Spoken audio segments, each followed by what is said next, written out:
मैं इस अच्छे मौके के लिए परमेश्वर का धन्यवाद करना चाहता हूँ। God is always good, परमेश्वर नित्य भले हैं and I'm thankful that God is moving among us. और मैं धन्यवादी हूँ कि परमेश्वर हमारे संग संग चलते हैं। First of all, I want to give thanks to the Lord for this given opportunity, सबसे पहले परमेश्वर को इस मौके के लिए मैं धन्यवाद देना चाहता हूँ and also wishing all the fathers a wonderful Father's Day. और सभी पिताओं को मैं एक पिता के दिवस या फिर फादर्स डे का मैं मुबारकबाद देना चाहता हूँ। Today's message is also related with a father and a son. और आज का जो संदेश है वो भी एक पिता और एक पुत्र के संबंध के बीच का एक संदेश है। God is a good father. परमेश्वर एक अच्छे पिता है, भले पिता है। He is a perfect father. वो एक सिद्ध पिता है। He is a loving father. वो एक प्रेमी पिता है। He is a protecting father. वो एक सुरक्षित रखने वाले पिता हैं। He is a father who takes care of all of our needs. वो हमारी सभी आवश्यकताओं की देखभाल करने वाले पिता हैं। God is a father who loves us unconditionally. वो एक ऐसे पिता हैं जो हमें बिना किसी शर्त के प्रेम करते हैं। He is a father who loves us eternally. वो एक ऐसे पिता हैं जो हमें अनंत काल के लिए, अनादि के लिए हमें हमसे प्रेम करते हैं। He is a father who loves us sacrificially. वो हमें अपना बलिदानों को देकर हमें बलिदानों को देने के द्वारा हमसे प्रेम करते हैं। What a great privilege that we have. We can be called as his children. कितना ही सौभाग्य की बात है कि हम उनके संतान कहलाए जा सकते हैं। There is no father like God the Father. कोई भी ऐसा पिता नहीं है जो परमेश्वर पिता के बराबरी कर सके। No earthly father can be compared to the heavenly Father. कोई भी संसारिक जो पिता है वो पिता यानी स्वर्गीय पिता के साथ बराबरी नहीं कर सकता। Of course, all of us are wonderful fathers who are loving us very much. और मैं जानता हूं कि हम सब के सब बहुत ही अच्छे पिता हैं जो एक दूसरे से माफ करिएगा, हम सब के सब सबके पास एक अच्छे पिता रहे हैं जो हमसे बहुत प्रेम करते हैं। But no earthly father's love can be defined with the love of the Father in heaven. और परंतु कोई भी संसारिक पिता का जो प्रेम है वो हमारे स्वर्गीय पिता के प्रेम को दर्शा नहीं सकता। Let us turn our Bibles to Genesis chapter 22 verse 18. आइए हम अपने बाइबलों को खोल लें उत्पत्ति 22वां अध्याय उसका 18वें पद की ओर हम मुड़ेंगे। There are two words as it's being said there. यहाँ पर दो शब्दों का इस्तेमाल किया गया है। Can somebody read it for me in Hindi? Then I will read it in English. और कोई मेरे लिए अगर हिंदी में पढ़ सकता है तो मेहरबानी होगी, उसके बाद मैं इंग्लिश में पढ़ूंगा। 18 and 19 just 18 verse 18. अच्छा, 18वां पद इस प्रकार कहता है, और पृथ्वी की सारी जातियां अपने को तेरे वंश के कारण धन्य मानेगी क्योंकि तूने मेरी बात मानी है। It says, in your seed all the nations of the earth shall be blessed. यहाँ लिखा हुआ है कि सारी जाति तेरे वंश के कारण धन्य मानेंगी। Second words is very important. जो अगला लाइन है वो बहुत जरूरी है, बहुत Because you have obeyed my voice. क्योंकि तूने मेरी बात मानी है। We all are very familiar with this chapter. हम सब के सब इस अध्याय से बहुत परिचित हैं। It is a chapter where God is asking Abraham to sacrifice his own son Isaac. और ये एक ऐसा अध्याय है जहां पर परमेश्वर अपने अब्राहम से अपने पुत्र इसहाक का बलिदान करने के लिए कहते हैं। God is testing Abraham here. यहाँ पर अब्राहम की परीक्षा वे ले रहे हैं and speaking to Abraham. और वो अब्राहम से बात कर रहे हैं। Let us look verse 2. आइए हम दूसरे पद को देखें। And it says, लिखा है, God said to Abraham, God said to Abraham, God spoke to Abraham. यहाँ पे लिखा है कि परमेश्वर ने अब्राहम से बात किया, take your son, अपने पुत्र को, take your son, only your son, सिर्फ अपने पुत्र को, Isaac, इसहाक को, whom you love so much. जिससे तू प्रेम रखता है। God can easily say, परमेश्वर बहुत आसानी से कह सकते थे take your son and sacrifice. कि अपने बेटे को ले जाओ और जाके बलिदान चढ़ा दे। But God is very clearly speaking to Abraham. मगर यहाँ पर परमेश्वर बड़े स्पष्ट रूप से अब्राहम से बात कर रहे हैं। And he is speaking, take your son. वो कहते हैं कि तू अपने पुत्र को ले, Take your only son, अपने इकलौते पुत्र को ले, Isaac, इसहाक को ले, whom you love very much. जिससे तू बहुत प्रेम करता है। Why is it God speaking to him very, very clearly? यहाँ पे इतने बड़े स्पष्ट रीति से क्यों परमेश्वर बात कर रहे हैं? God knows that we are good in speaking, not good in listening. क्योंकि परमेश्वर जानते हैं कि हम लोग बहुत अच्छे हैं सुनने में, परंतु करने में हम उतने अच्छे नहीं होते। Many times we are trouble in hearing. हमारे पास कई बार दिक्कतें होती है सुनने के लिए। Sometimes we hear, but if we hear something that we don't like, we act like we have never heard it. कभी कभी हम सुनते तो हैं, परंतु यदि हमें वो पसंद नहीं आता तो हम ऐसा व्यवहार करते हैं या फिर नाटक करते हैं कि हमने सुना ही नहीं है। Here God is telling something to Abraham which he doesn't like personally. परंतु यहाँ पर परमेश्वर अब्राहम से कुछ कह रहे हैं जो उसको अच्छा नहीं लग रहा है। There is a problem here. परंतु एक समस्या यहाँ पर है। God is telling Abraham, if God tells Abraham, take your son and sacrifice, he may sacrifice Ismail. और समस्या ये है कि यदि परमेश्वर कहे कि भाई तू अपने बेटे को जाकर बलिदान चढ़ा दे या फिर बलि की बेदी में चढ़ा दे, तो वो शायद अपने पुत्र इस्माइल को लेके बलि चढ़ा देगा। God is a God of communication. परमेश्वर एक संचार या बातचीत में निपुण एक परमेश्वर हैं। When he speak very clearly. और जब वे बात करते हैं तो वे बड़े स्पष्ट रूप से बात करते हैं। His communications are very specific. उनके जो संचार है, बातचीत है, वो बहुत ही सटीक होते हैं। No, he doesn't bring a confusion among it. वो उसके साथ कोई भ्रम पैदा नहीं करते। There are three kinds of voices that we hear usually. तीन तरीके की आवाजें होती हैं जिसको हम सुनते हैं। First voice is God's voice. सबसे पहली आवाज जो है वो परमेश्वर की आवाज है। God's voice is very clear. परमेश्वर की आवाज बड़ा स्पष्ट होता है। In that there is no misunderstanding, in that there is no miscommunication. It's very specific. उसमें कोई भ्रम नहीं होता, उसमें कोई गलत गड़बड़ी नहीं होती, वो बिल्कुल सटीक होता है। But it is our responsibility to discern the voice of God. परंतु ये हमारी जिम्मेदारी है कि हम परमेश्वर की आवाज को परख कर समझें। Many times we are unable to discern God's voice. कई बार हम परमेश्वर की आवाज को हम समझ नहीं पाते, परख नहीं पाते। How can we discern God's voice? हम कैसे परमेश्वर की आवाज को परख पाएंगे?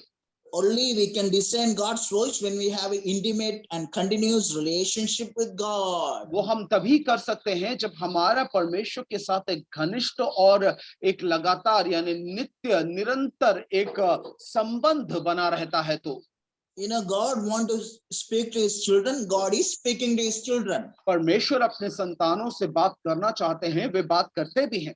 But many times we don't really discern. We get confused with God's voice, devil's voice, and human voice. परंतु कई बार हम उसको परख नहीं पाते क्योंकि हम कई बार परमेश्वर और इंसान और शैतान के बीच की आवाज में भ्रमित हो जाते हैं। Especially when God is speaking to us, something like God spoke to Abraham, sacrifice your own son. खास तौर से तब जब परमेश्वर जैसे उन्होंने अब्राहम से बात किया, हमसे बात करते हैं कि तू अपने पुत्र का बलि चढ़ा दे। Many times we can ask question, God, is that you really who's speaking to me? कई बार हम ये सवाल पूछ सकते हैं कि परमेश्वर क्या सच में आप ही ने मुझसे ये कहा है? Because Isaac is an answer of prayer. क्योंकि आइजक तो हमारी प्रार्थनाओं का उत्तर था। We have prayed for many years. हमने कई सालों तक, वर्षों तक प्रार्थना की है। We have waited for the answer of prayer many years. और इस प्रार्थना के जवाब के लिए बहुत समय से इंतजार किया है। After many years, और कई वर्षों बाद waiting and praying, waiting and praying, waiting and praying, God answered our prayers. कई सालों के इंतजार प्रार्थना के बाद परमेश्वर ने उत्तर दिया है।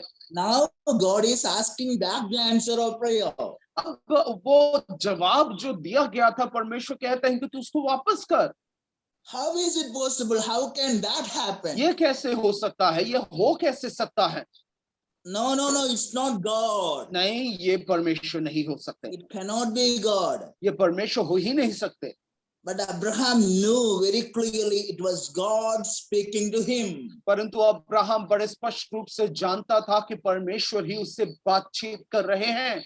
Being his children, God wants us to recognize his voice very clearly. परमेश्वर की संतान होने के नाते परमेश्वर चाहते हैं कि हम उनकी आवाज को बहुत अच्छे से पहचाने।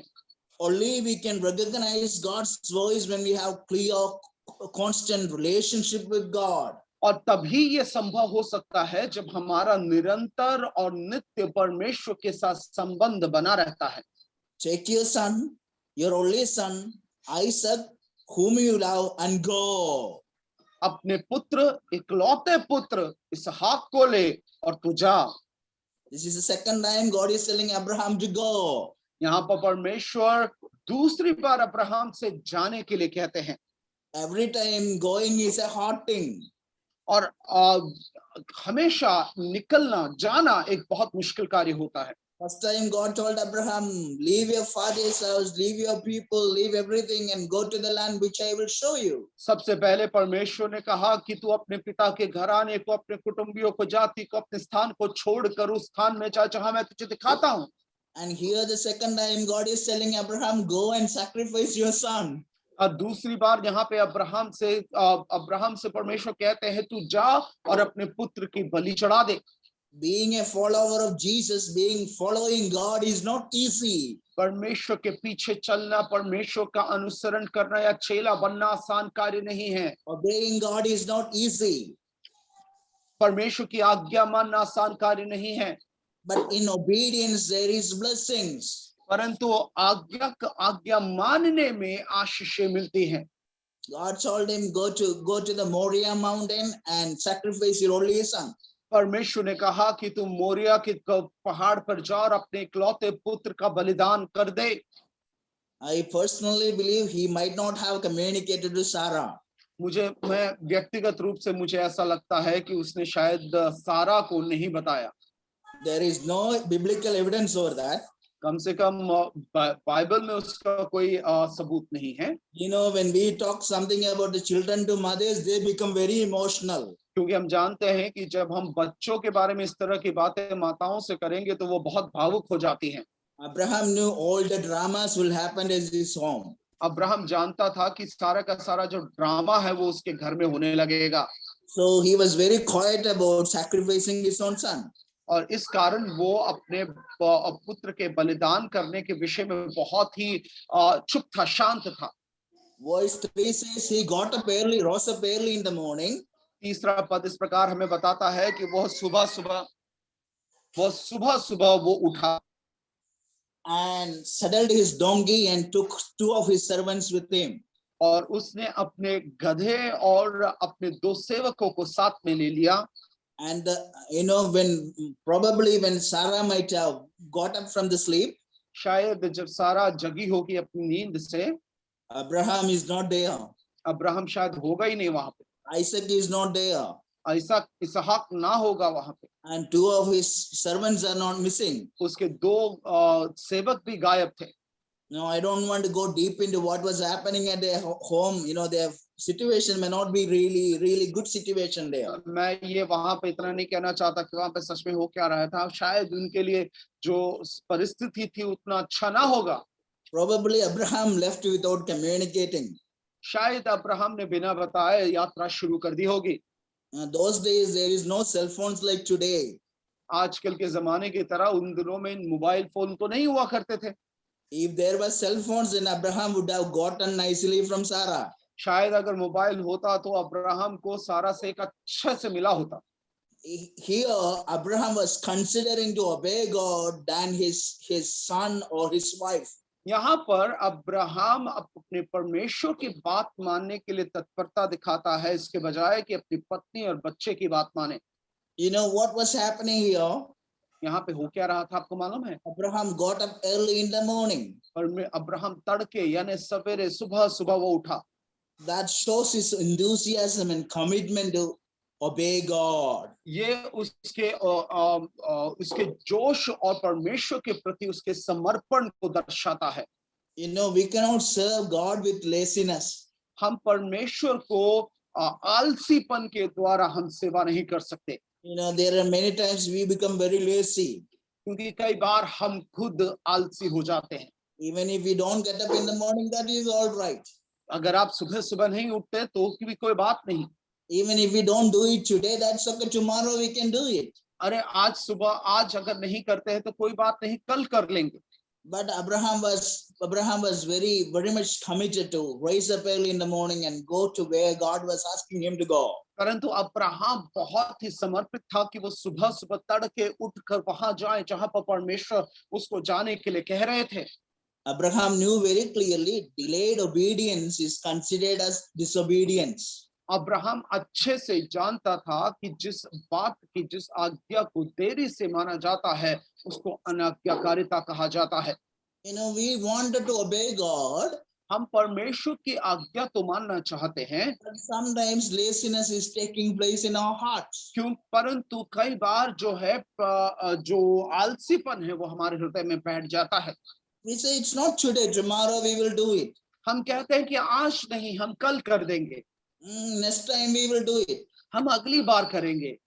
Who knows, next time will you have an opportunity? क्या मालूम कि अगली बार आपको वो मौका मिलेगा कि नहीं मिलेगा। You may not be getting an opportunity. आपको शायद वो मौका ही ना मिलेगा। You know, Abraham took Isaac with his 2 servants and they were walking. और अब्राहम इसहाक को लेता है, वो चलता चले जाता है। Probably walking for days after days, many days. और वो कई दिनों तक शायद चलता चला गया हो। And while they were walking, I think verse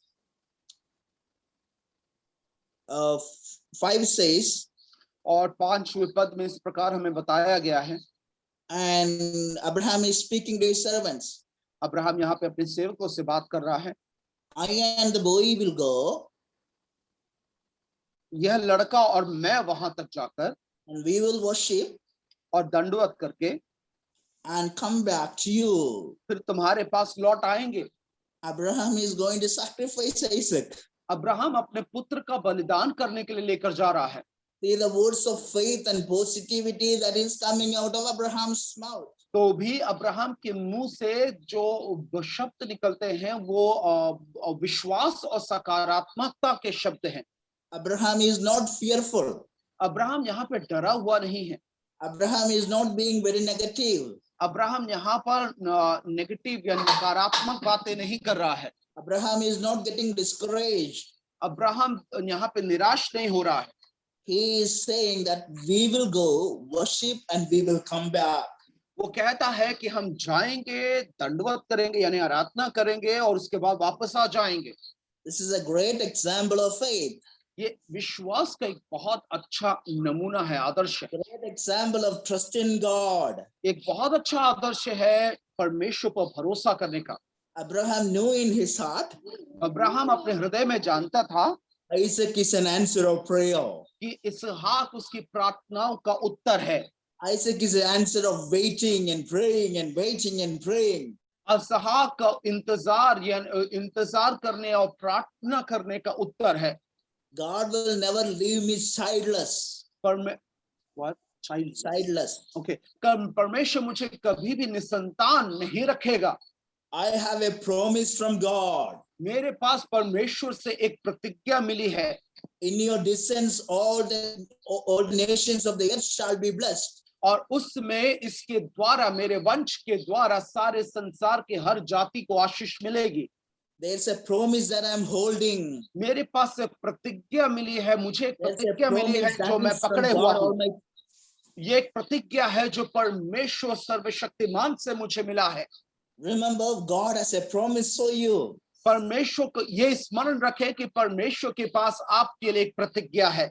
Don't move away from the promise of God by disobeying God. कभी भी परमेश्वर से दूर न जाएं अनाज्ञाकारिता के द्वारा।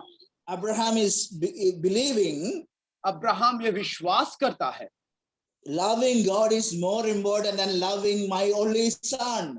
परमेश्वर से प्रेम करना अपने इकलौते पुत्र से प्रेम करने से ज्यादा जरूरी है। Loving my family, loving God is more important than loving my own family. परमेश्वर से प्रेम करना अपने परिवार से प्रेम करने से ज्यादा महत्वपूर्ण है। Loving God is more important than loving my own possession. अब अपने परमेश्वर से प्रेम करने अपने पदवी से प्रेम करने से ज्यादा परमेश्वर से प्रेम करना जरूरी है। My priority is not my family. मेरा जो प्रायोरिटी या मेरा जो प्राथमिकता है वो मेरा परिवार नहीं है। My priority is not the son that I waited and prayed and waited and prayed answer of prayer. और मेरा वो प्राथमिकता ये नहीं है कि मेरा प्राथमिकता मेरा पुत्र नहीं है जिसके लिए मैंने बहुत इंतजार किया है, बहुत प्रार्थनाएं की हैं। My priority is not my job. मेरी प्राथमिकता मेरा नौकरी या कार्य नहीं है।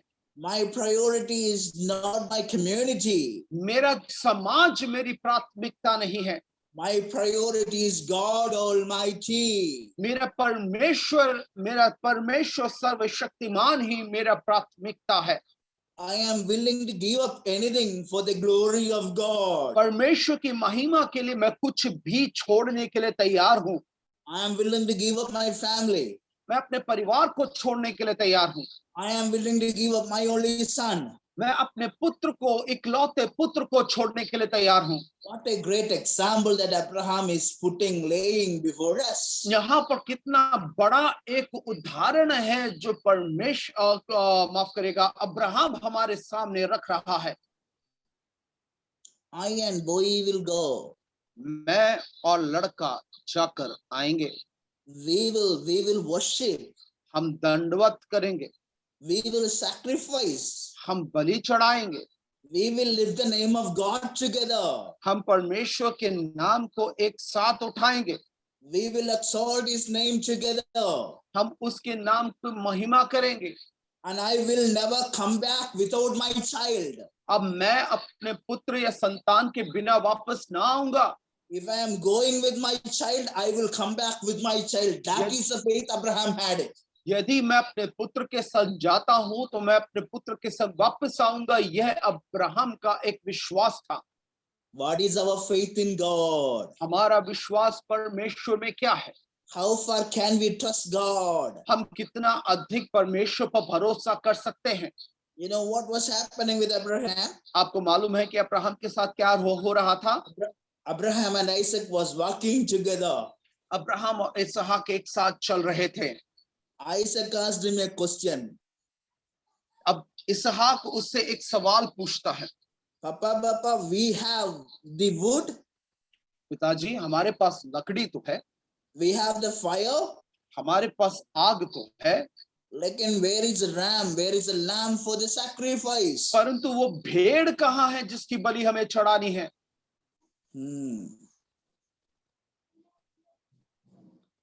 Abraham said, the Lord will provide. That is the faith. अब अब्राहम यहाँ पर कहता है कि परमेश्वर वहां पे मुहैया कराएंगे और यही उसका विश्वास है। Do not worry, my son.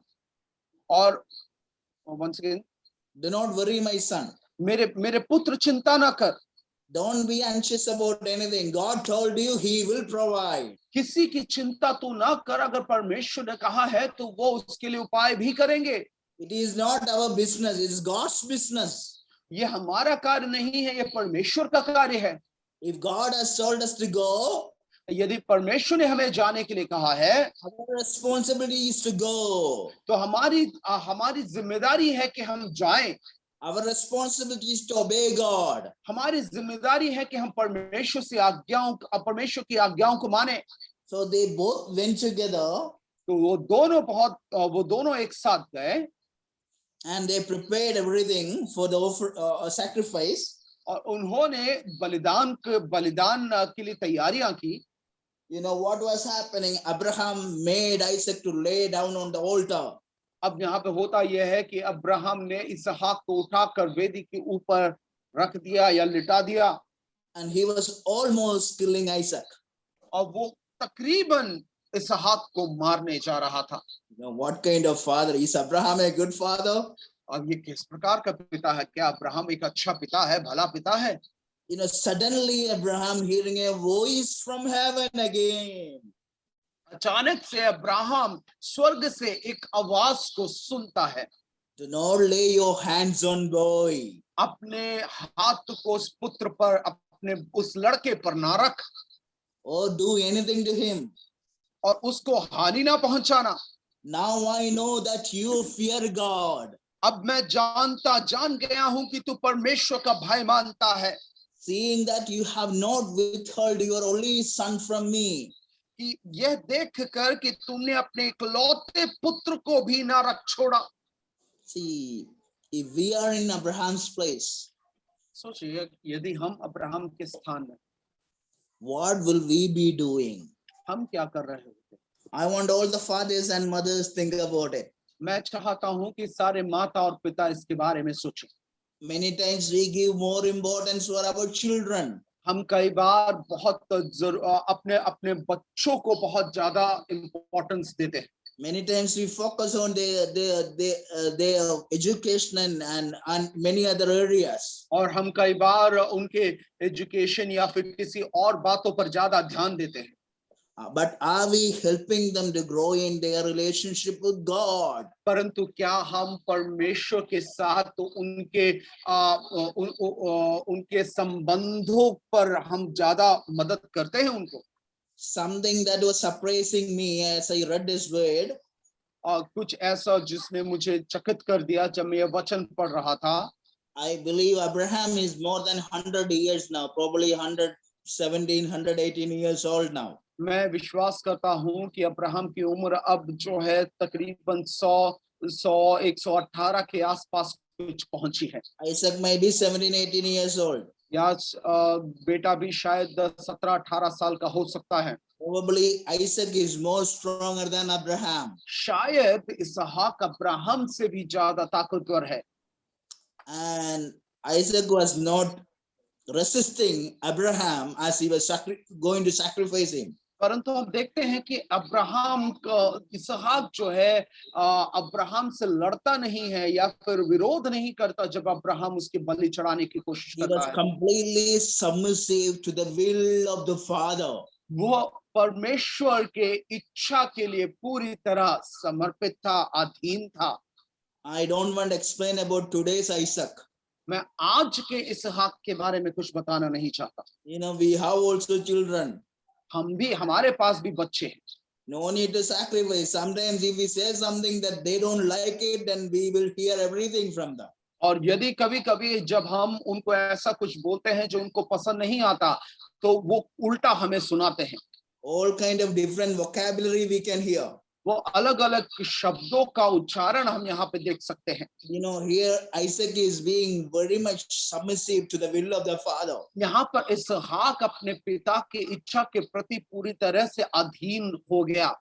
Ephesians chapter 6 says, obey your parents in the Lord. इफिसियों की पत्री 6 अध्याय हमें बताता है कि अपने परमेश्वर में अपने माता पिता की आज्ञा मानो।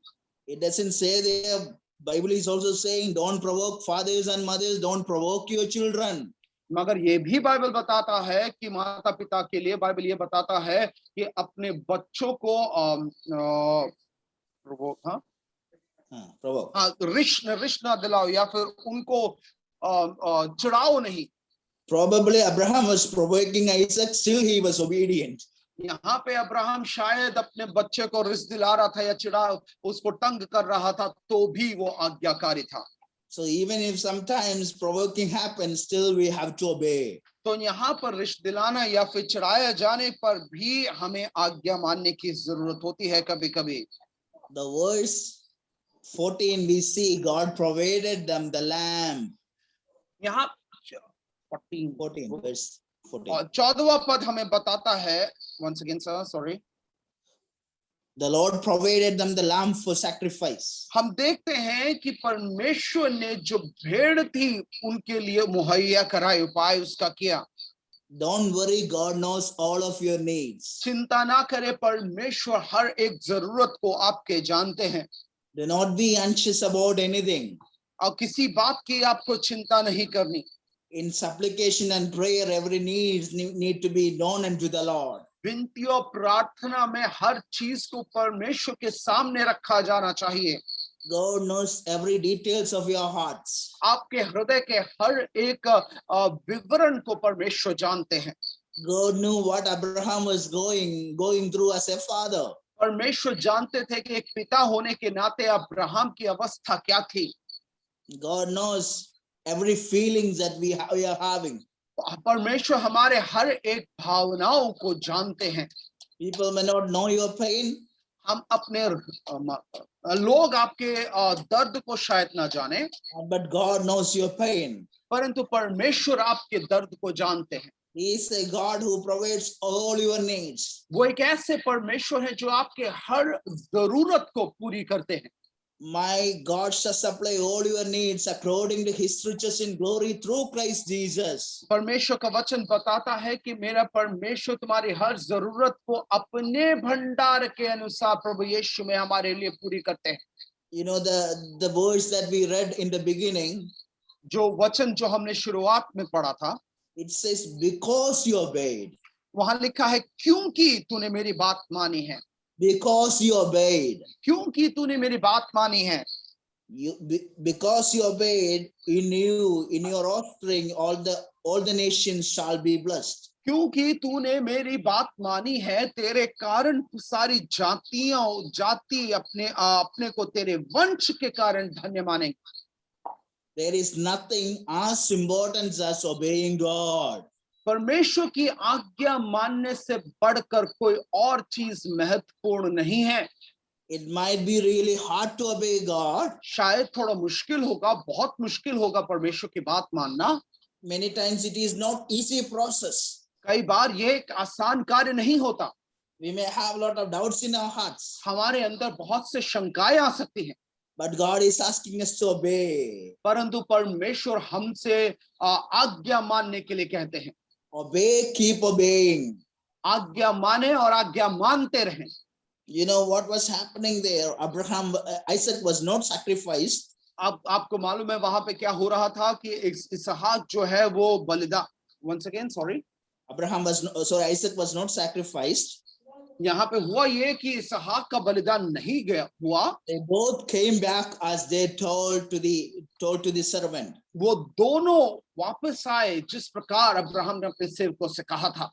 Your words of faith will produce miracles for you. आपके शब्द जो विश्वास के हैं वो आपके लिए चमत्कार कर सकते हैं। When you speak something with faith in the Lord, that will come to pass. जब आप विश्वास के द्वारा परमेश्वर में विश्वास के द्वारा कुछ कहते हैं तो वो हो जाता है।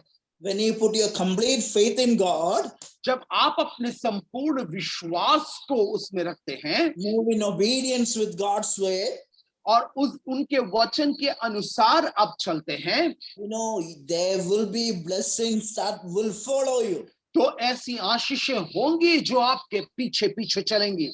So today, Father's Day, we are celebrating. आज पिता के दिन को, फादर्स डे को हम मना रहे हैं। Fathers, this is my challenge. पिताओं से ये मेरा एक चुनौती, पिताओं के लिए मेरा एक चुनौती है। Be a good father. एक अच्छे पिता, भले पिता बने, but at the same time love God more than your children, more than your family. मगर उससे भी बढ़कर या उसी समय आप अपने परमेश्वर से, अपने परिवार और अपने संतानों, बच्चों से भी बढ़कर प्रेम करें। God is the best father. परमेश्वर ही सबसे उत्तम पिता है। He is a great father. वो एक अच्छे उत्तम पिता है। He is a loving father. वो प्रेमी पिता है। He is a responsible father. वो एक जिम्मेदार पिता है। He is a father who take care of us. वो एक ऐसे पिता है जो हमारी देखभाल करते हैं। He is a father who never fails us. वो ऐसे पिता है जो हमें कभी भी छोड़ते नहीं हैं।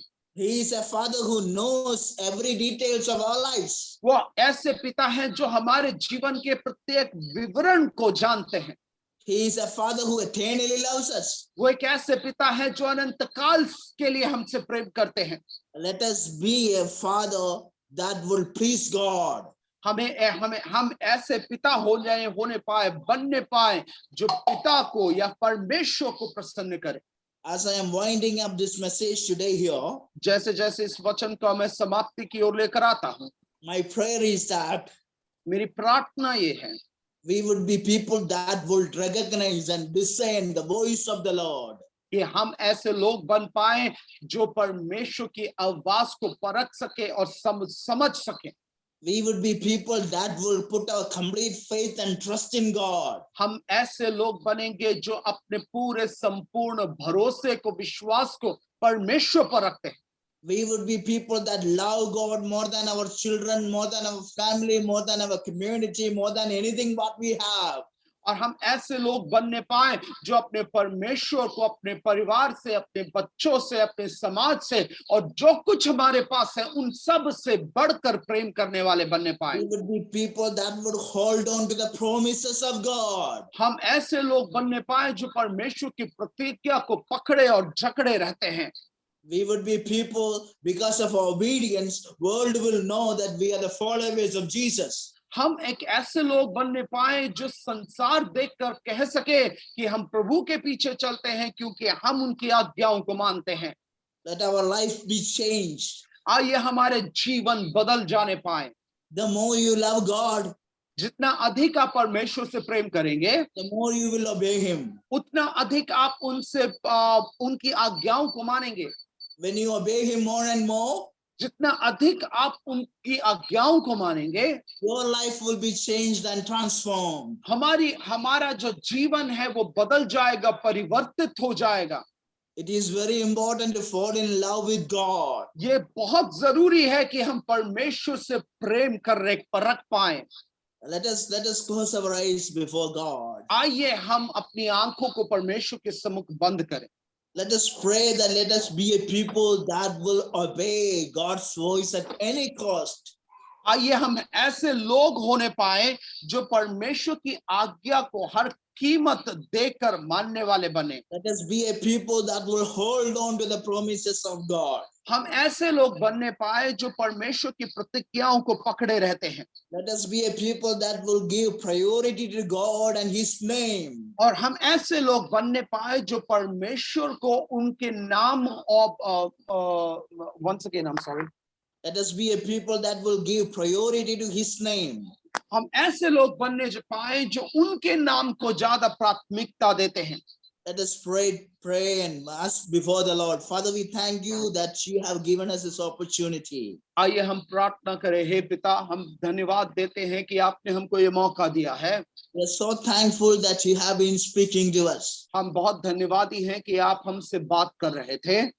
Father, let us be a fathers and mothers that will impact our generations. होने पाए कि प्रभु हम ऐसे पिता, हम ऐसे माताएं बनने पाए कि जो हमारे पीढ़ी को प्रभावित कर सके। Let us be a fathers and mothers that will put God in the first place. हम ऐसे माता पिता बनने पाए जो परमेश्वर आपको पहले स्थान पर रखते हैं। Father, you would help us that we would be giving priority to your name, and we will exalt your holy name.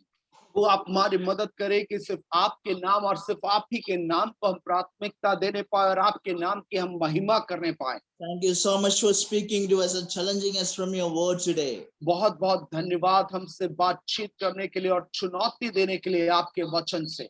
And you would continue to challenge us, oh God. और प्रभु आने वाले दिनों में आगे भी आप हमें चुनौती देते रहें। Help us to be more obedient to your word. मदद करें कि हम और अधिक आपके वचन के प्रति आज्ञाकारी बन सके। Thank you for hearing us. In Jesus' name I pray. धन्यवाद हमारी प्रार्थनाओं को सुनने के लिए प्रभु यीशु मसीह के नाम से हम मांगते हैं। Thank you, Pastor Peter and Brother Thompson and everybody, especially Jayan, for translating. Thank you so much, everyone. God bless you.